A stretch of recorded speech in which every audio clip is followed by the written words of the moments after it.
After discussing the vowel A in the first lecture, I welcome you to second one, explaining the use of the vowel E. When E comes after the first consonant, it is pronounced as in set, gem, genuine, Neptune, dent, gesture, desperation, dengue, benediction means blessing, malediction means curse. If E follows the consonant as it did in the previous examples, the sound varies a little. For example, in dispatch, despair, democracy, divide, benign means kind and gentle, demise means death, demon, phenomenal, extraordinary, deposit, dis- despic- despicable, negotiation. If E is the second last letter followed by R, there is a different sound.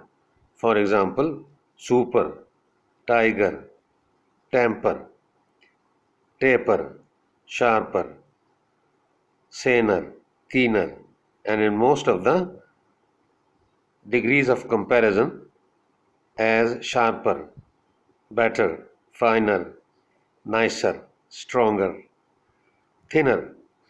When the first letter is a consonant and is followed by ER, it is almost the same sound as in super, keener.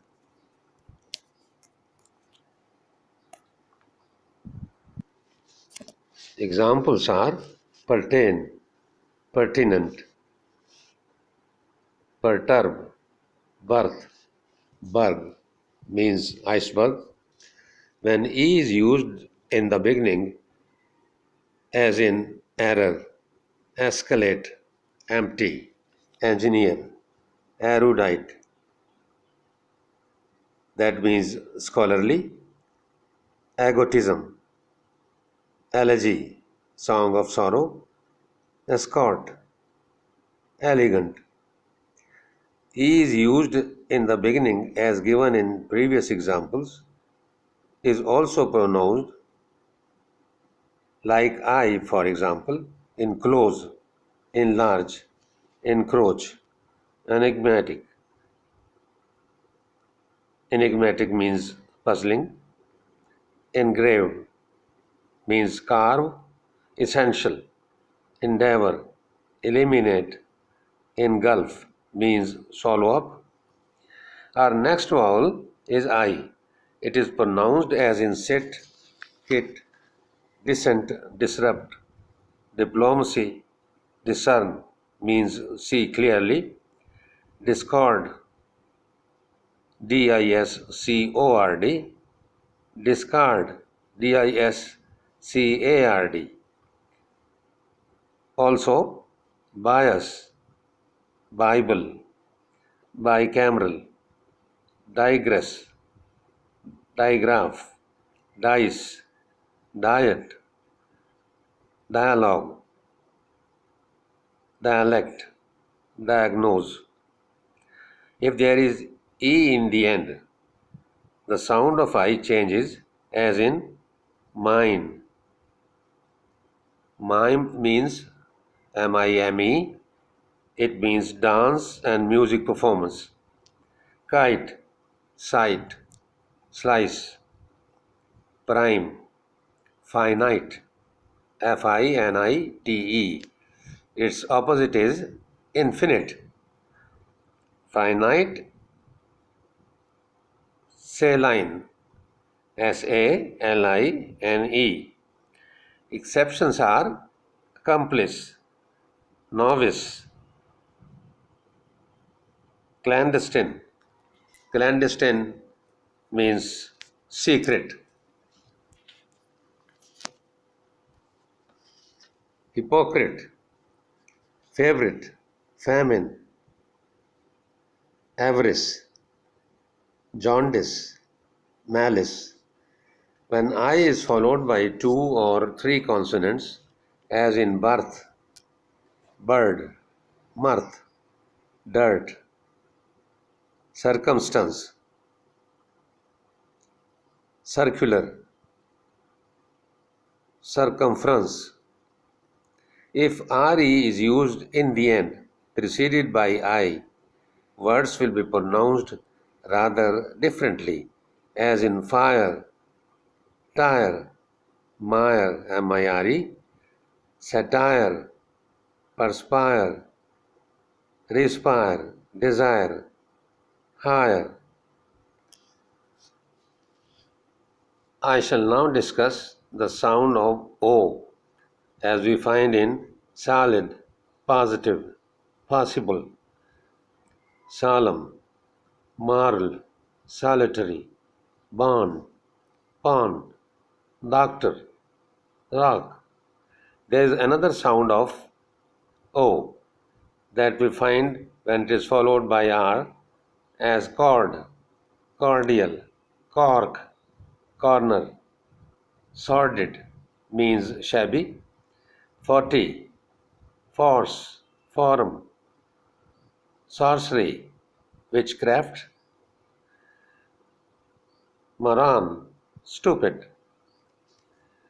When R or S is the first letter, the sound of O becomes different, as in robust, robe, robe,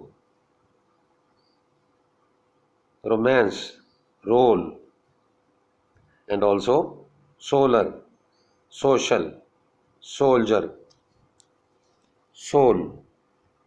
In words having two or more than two syllables, O has a different sound, as in solemnity, solicit, solidity, soliloquy, solicitor, monopoly, morality, collide, consummate, contaminate, morose, it means ill-tempered, collapse.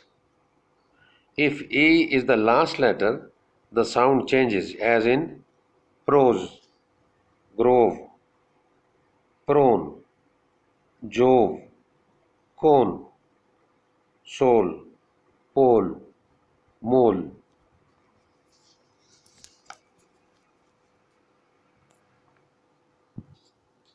Letter U is the most ticklish of English letters because it represents two different sounds, as in but or in put. But in most of the words, U sound is the same as we find in but. For example, culprit, culminate, churn, church, cuff, CUFF, cluster, cultivate, pungent, that means sharp and biting, dungeon, it means prison, cunning. There is also a different U sound as we find in brute, brutal, rude, ruby, rue, RUE, supreme, suit. Also as in pull, push, pussycat, sugar. We also have a different sound in words like mute, MUTE, cute, puma. It's a mountain lion found in America. If RE is in the end, the sound again changes slightly, as in pure, cure, endure, procure, justify. Now that is all for today. Hoping to meet again. Thank you. Bye.